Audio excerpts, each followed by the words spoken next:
ये कहानी है एक बाप बेटे की जो स्कूटर पर कहीं पर जा रहे होते हैं। तभी जो बाप होता है उसकी नजर पड़ती है रोड के साइड में कुछ लड़कों के ऊपर जो कि कीचड़ में कुछ ढूंढ रहे होते हैं। तो अपना स्कूटर वहां पर रोकते हैं और जाकर के उनसे पूछते हैं कि बेटे क्या ढूंढ रहे हो यहाँ पर। तो उनमें से एक बोलता है कि आपको दिख नहीं रहा है कि ये सामने सोने का फल है, हम उसको पाने की कोशिश कर रहे हैं। उसकी ये बात सुनते ही पिता का ध्यान जाता है उस सोने की फल की तरफ जो चमक रहा होता है। फिर उनके माइंड में कुछ इमेजिनेशंस बनने लग जाती हैं कि काश ये जो फल है ये मेरे बेटे के पास में आ जाए तो ना सिर्फ उसकी बल्कि मेरी भी जिंदगी बदल जाएगी।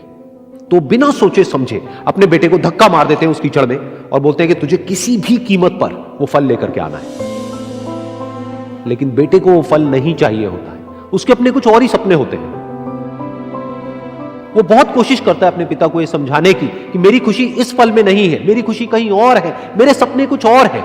लेकिन उसके पिता उसकी एक नहीं सुनते हैं। वो उसको धक्का मारते हैं उस कीचड़ में और बोलते हैं कि मैं तुझसे पूछ नहीं रहा हूं, तुझे बता रहा हूं कि तुझे वो लेकर के आना है। तो वो बेटा भी अपने बाप के सपने को सच करने के लिए अपनी पूरी जान लगा देता है और पूरी कोशिश करता है कि किसी तरीके से उस सोने का फल उसके हाथ में आ जाए।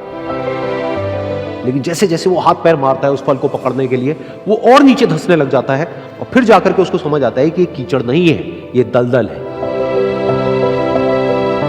वो चीखता है, चिल्लाता है, अपने पिता को आवाज लगाता है, लेकिन उसके पिता उसकी एक नहीं सुनते। बोलते हैं कि बहाने मत बना, और भी लोग हैं वहां पर जो कर रहे हैं, तो जब वो कर सकते हैं तो तू क्यों नहीं कर सकता। तो एक बार वो फिर से कोशिश करता है और अपनी पूरी जान लगा देता है, लेकिन उसके बाद भी उसके हाथ में कुछ नहीं आता है और वो धीरे धीरे नीचे धंसता चला जाता है और मर जाता है। तब जाकर के उसके पिता को एहसास होता है कि उससे कितनी बड़ी गलती हो गई। वो वहीं बैठ करके रो रहा होता है, चीख रहा होता है, चिल्ला रहा होता है। तभी वहां पर एक साधु आता है और वो साधु उस आदमी से पूछता है कि तुम क्यों रो रहे हो। फिर वो आदमी उस सोने के फल की तरफ इशारा करते हुए उस साधु को अपनी पूरी बात बताता है और बोलता है कि इसमें मेरी क्या गलती है, मैंने तो जो कुछ भी किया अपने बेटे की खुशी के लिए किया।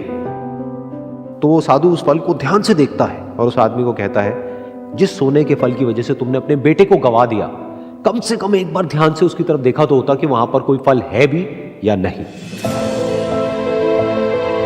ये सुन करके उस आदमी को गुस्सा आया और उसने कहा कि सामने तो दिख रहा है फल, आपको नहीं दिख रहा क्या। तब वो साधु उस कीचड़ के ऊपर एक पेड़ होता है जिसकी तरफ इशारा करते हैं और बोलते हैं कि वो जिसे तुम देख रहे हो वो उस फल की परछाई है, असली फल वहां पर उस पेड़ के ऊपर है।